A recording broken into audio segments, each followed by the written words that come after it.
let me show you one of the easiest ways to connect a real backend into any application. This will allow us to get real data across the internet, such as maybe your Google Calendar, as you see here in my application, or your emails coming in and then doing cool things like summarizing them into tasks, everything you would need to know when it comes to connecting real applications to your application. Let's find out how to do it. So therefore, by the end of this video, I'm going to give you a toolkit that makes this integration process like almost too easy. So without further ado, let's jump and welcome back.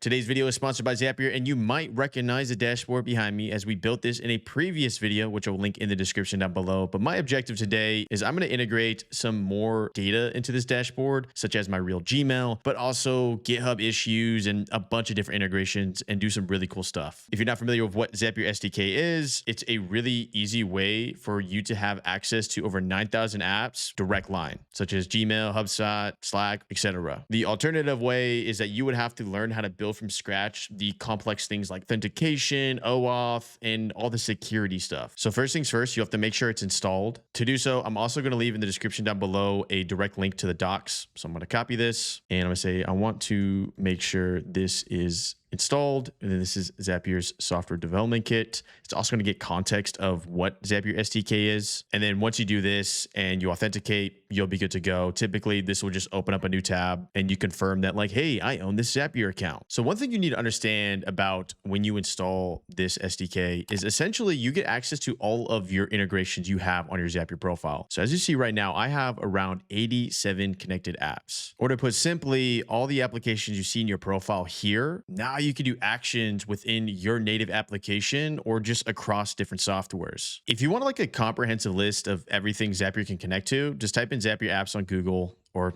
Yahoo or wherever you search, okay? Bing. And you can find them here. One really cool one that I use a lot is the Instagram connection. So I would type Instagram here. And specifically the reason I like the Instagram connection is that there's a ton of complexity around the ability just to post something on Instagram. So like, for example, publishing a video, maybe automatically publishing a reel. There's implications on meta side, but Zapier, it's just a simple click integration. And this is where that really easy backend comes into play. So what you'll notice here is that it's already pointing out things that it could add to my dashboard. And we're going to go ahead and write a prompt for that. So we're going to do this prompt here. For my dashboard, I want to integrate my real Gmail inbox, but only show the starred emails from the inbox, then provide the email. Also, I want a new column for GitHub integration, my GitHub integration, and the issues associated with my software techsniff.com. And then finally, any other suggestion is helpful. So let me know if there's anything else I could integrate onto this dashboard for information. You might be asking yourself, well, Corbin, what about the Google Calendar integration? We already set that up. So that's already real data based off my real Google Calendar. And I'm going to hit enter. So what this is going to do is this is going to look at my Zapier profile that I authenticated with. It's going to check out all the integrations and first confirm it's even connected. And if it's not, then we'll go back and forth in the chat and see it's good. But as you can see here, we have our GitHub integration and our Gmail integration already connected. So while this cooks this up, I want to show you what's happening in the backend or behind the smoke and mirrors. So right now, Zapier's SDK gives me a direct integration to the following platforms or how I'm using it, right? Which would be Google Calendar, say G Calendar. Let me change this font, y'all. I don't like this font. Give me a better font. I like it. GitHub. And then we also have Gmail. With one account, we get a direct line, right? This requires one account. We're automatically integrated and plugged in. Now, if I didn't use Zapier SDK here, what it would require me to do is essentially I would have to reference every single doc's relevant API and then build out custom workflows for every single one. And on top of that, I would also need to know the relevant, which is a big one, y'all, security involved with each one to make sure it's confirmed and like I'm not causing issues, especially for big things like Gmail.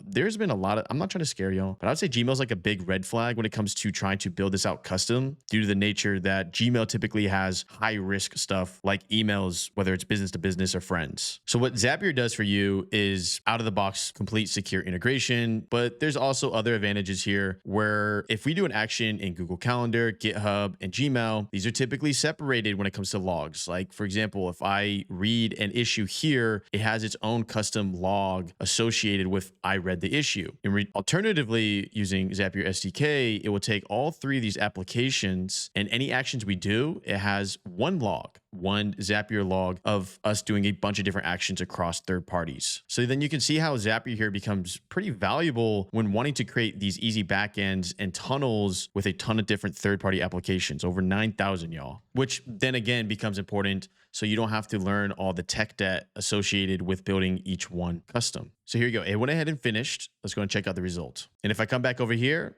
so far, so good. This was the real data we already have from our Google Calendar. You'll notice that I only requested starred emails because they're important and you will see them here. So for example, if I go to my Gmail, you'll notice that the only email that I've starred is that GitHub access, and this was access to Zapier. So Zapier has access to GitHub. Another one that's super cool here is look at this. This is coming from my softwaretechsniff.com and all the relevant issues that have been opened, and you can see them right here. Let's take this one step further, y'all. It was able to not only show it in my native app here, but also if I click it, it actually goes directly to that relevant issue. And then we have our task column, which we haven't updated yet, but we can. And in order to do that, it's very simple because now we have direct access to real data. We can actually create real insight. And you know the method, back and forth. So we're gonna do this prompt. See my task column, have it based on the data across Gmail, Calendar, GitHub, and update it and have it analyze with AI and give me actual real task for me to click through. So I hit enter here and proceed. So this is like a very specific, like build me a personal app, task manager situation. But as you can see here, this is how easy it was for us to do actions and access data with this method. So while it's doing that, let's start up a new agent here. It knows we have access to Zapier SDK, and we're gonna actually create a script here that runs automatically and leverages another use case, which is our ability to access the emails data, but also send emails with it or draft. So I'm gonna do the prompt here, make this run without me, add a script that builds the briefing and emails it to me via the Zapier SDK and schedule it every weekday at 7 a.m. on my Mac. Hit enter. So now you're realizing that not only does Zapier SDK obviously give us the ability to just read data, grab data, but also within Zapier's entire ecosystem, we can do actions, whether that is posting on Instagram, sending a Slack message, or in this context, sending an email. This is where if you start doing very complex things across multiple apps, the one Zapier ledger comes into play. So let's go ahead and let both of those cook. So here we go. It went ahead and did the first task, which was the request of updating our task column. So if I come over here, you will notice that the tasks are actually specific to real things, right? Such as address bug, RSS feed serve stale items after cache purge. And this is one of the GitHub issues on techsniff.com. Then it points out one of my calendar events, planned video content for a recording session at 2 p.m. These are different things. Also, by the way, it's interactive, so I can check mark it when it's ready and it will update as the days go on. But this is just showing you how crazy this data can get, where you can create very personalized applications or different applications based off real data and create actionable insights. The other one we requested here, y'all, was the email. And we're going to see if that was sent right now. It said it was, saying that the added Zapier SDK briefing email script plus a launch agent that runs weekday at 7 a.m. verified with a full send. So let's check that out. And yeah, there we go. Morning briefing for Wednesday, August 5th. Come down here. Has all the different things that were relevant to my Google Calendar and also the relevant issues associated with that repo. And mind you, I'm just showing you 3 integrations. In theory, I could have a ton of different other integrations, whether that is like Facebook Messenger or Instagram or Slack channels, all pushed into one. But I think this really shows you the power of Zapier SDK when creating very simple click and play integrations to do real actions outside of just your localhost 3000 environment. So make sure you leave a like, it's completely free. And I'll see you in the next. Did Corn quite literally just show how to create one of the easiest backends ever type of video?